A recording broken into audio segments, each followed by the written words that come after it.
Hi! Hello! నమస్తే. This is Suvarna. Welcome to Suman TV. So, ఈ మధ్య కాలంలో ఎక్కువగా బ్యాక్ పెయిన్ సమస్యలు మనం చూస్తూ ఉన్నాం. అసలు దానికి ప్రధాన కారణం ఏంటి? బ్యాక్ పెయిన్ రాకుండా ఎలాంటి జాగ్రత్తలు తీసుకోవాలి? ఎలాంటి ఆహారం తీసుకోవాలి? వీటన్నిటి గురించి మనతో మాట్లాడడానికి ఈపీఆర్ హాస్పిటల్స్ నుంచి డాక్టర్ సుధాకర్ గారు ఉన్నారు. ఆయనతో మాట్లాడదాం. నమస్కారం డాక్టర్ గారు. నమస్కారం. సో, ఈ మధ్య కాలంలో చాలా ఎక్కువగా చూస్తున్నాం. అందరిలో కూడా కామన్‌గా అయిపోతుంది. బ్యాక్ పెయిన్ సమస్యతో బాధపడుతున్నామని అందరూ చెప్తున్నారు. ఒకప్పుడేంటంటే కొంచెం ఏజ్ ఎక్కువైన తర్వాత బ్యాక్ పెయిన్స్ వస్తాయి. అవును. బరువైన పనులు చేసిన తర్వాత, ఒక వయసు అయిపోయిన తర్వాత బ్యాక్ పెయిన్స్ చూస్తున్నాం. ఇప్పుడు కాలేజ్‌కి వెళ్ళేవాళ్ళు బ్యాక్ పెయిన్ అంటున్నారు. జాబ్ చేసేవాళ్ళు బ్యాక్ పెయిన్ అంటున్నారు. అందరూ ఈ ఈ ప్రధానంగా చూపిస్తున్నారు ఈ సమస్యని. అసలు ఎందుకొస్తుందంటారు బ్యాక్ పెయిన్? బ్యాక్ పెయిన్‌కి గల కారణాలు చూసుకుంటే అంటే మెయిన్‌గా ఏంటంటే ప్రాపర్ ఎర్గోనామిక్స్ లేనప్పుడు. ఇప్పుడు ఫర్ ఎగ్జాంపుల్ వెదర్ స్టూడెంట్ గాని అంటే మేము ఇంటర్మీడియేట్ స్టూడెంట్స్‌లో కూడా చూసాం. అంటే ఎస్పెషల్లీ లాంగ్ టర్మ్ కోచింగ్ అని చెప్పేసి, తర్వాత ఎంసెట్ కోచింగ్, ఐఐటీ కోచింగ్ అని వెళ్ళే స్టూడెంట్స్‌లో కూడా కంటిన్యూయస్‌గా కూర్చొని చదువుతా ఉంటారు. అప్పుడు ప్రాపర్ ఎర్గోనామిక్స్ ఉండదు. సో, ఆ ప్రాపర్ ఎర్గోనామిక్స్ లేకపోవడము, అంటే కొంతమంది కింద కూర్చోవడము, కింద పడుకోవడము. ఎస్పెషల్లీ మన కంట్రీలో కింద కూర్చొని స్క్వాటింగ్ అంటే చేయటము.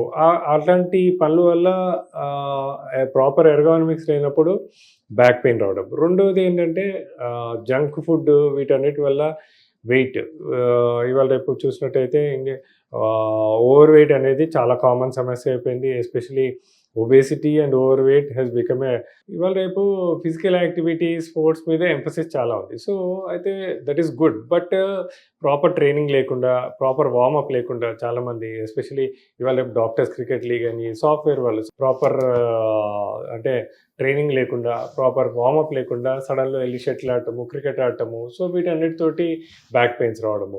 అండ్ దెన్ ఇంకోటి ఇంతకుముందు చెప్పినట్టు సాఫ్ట్వేర్ పీపుల్ పోస్ట్ కోవిడ్ మనకి హైబ్రిడ్ వర్క్ కల్చర్ వచ్చింది. ఒకసారి హైబ్రిడ్ వర్క్ కల్చర్ వచ్చాక ఇంట్లో కూర్చోడం, ఇంట్లో సోఫా మీద కూర్చోడం కానీ, బెడ్ మీద కూర్చోడం కానీ, తర్వాత కింద కూర్చొని లాంగ్ వర్కింగ్ అవర్స్ అంటే ముందుకు వంగి పని చేయడం, దాంతోటి పెయిన్స్ రావడం.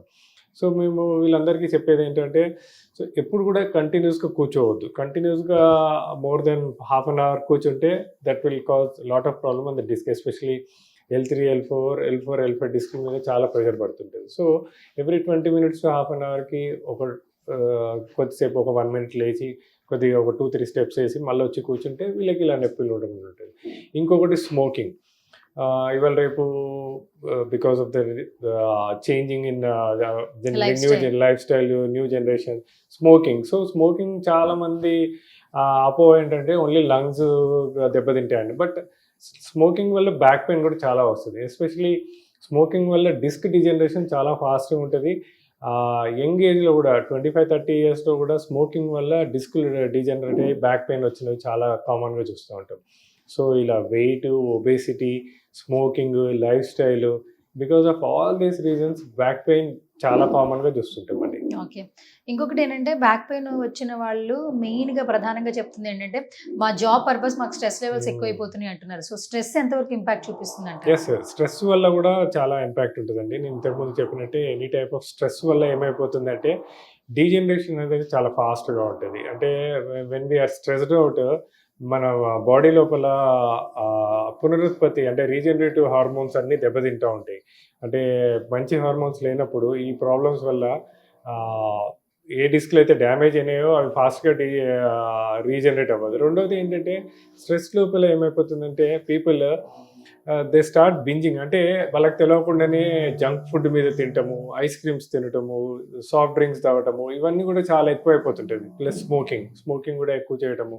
సో, ఇవన్నీ బ్యాడ్ హ్యాబిట్స్ అంటే చెడు అలవాట్ల వల్ల కూడా బాడీ టిష్యూస్ రీజనరేషన్ అనేది పోతుంది. సో, దాంతోటి కూడా డిఫరెంట్ మెడికల్ ఇష్యూస్. ప్లస్ ఇంకోటి స్ట్రెస్ హార్మోన్స్ వల్ల ఏమవుతదంటే మజిల్ స్పాజమ్స్.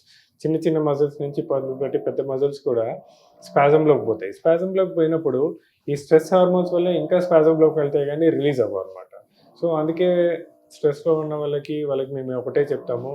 మెడిటేషన్, యోగా మీకు చాలా హెల్ప్ చేస్తాయి. చాలామంది వస్తుంటారు. అంటే వైడ్ స్ప్రెడ్స్ పెయిన్ అంటే కొంతమంది ఏమంటారు, నాకు ఒకసారి అప్పర్ బ్యాక్ పెయిన్ ఉందంటారు, ఒకసారి లోవర్ బ్యాక్ పెయిన్ ఉందంటారు, ఒకసారి కాళ్ళ దగ్గర పెయిన్ అంటారు. సో ఇవన్నీ ఏంటంటే స్ట్రెస్ రిలేటెడ్ పెయిన్స్. వీళ్ళందరికీ యోగా, ఎక్సర్సైజెస్, మెడిటేషన్ ఇవన్నీ చాలా బాగా హెల్ప్ చేస్తాయి. సో డాక్టర్ గారు, ఈ మధ్య కాలంలో ఏంటంటే స్ట్రెస్ అనేది చాలా ఇంపాక్ట్ చూపిస్తుంది మన రెగ్యులర్ లైఫ్ లో కూడా.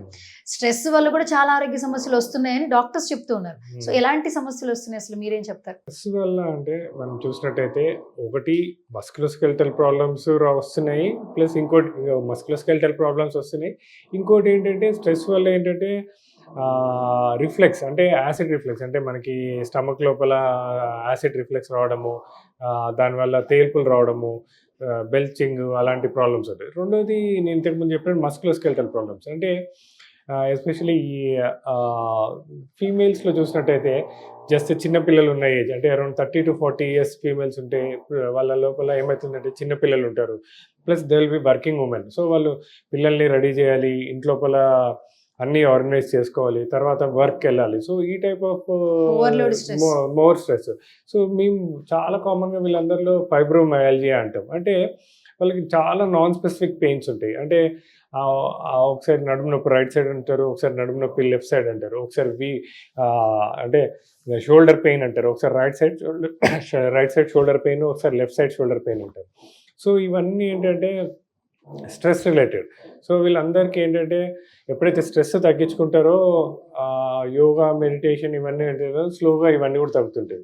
ఇంకోటి స్ట్రెస్ వల్ల ఏంటంటే ప్రాపర్ డైట్ ఉండదు, తర్వాత కరెక్ట్ టైంకి డైట్ తీసుకోరు. దాంతో ఏంటంటే obesity or overweight is also becoming a big issue.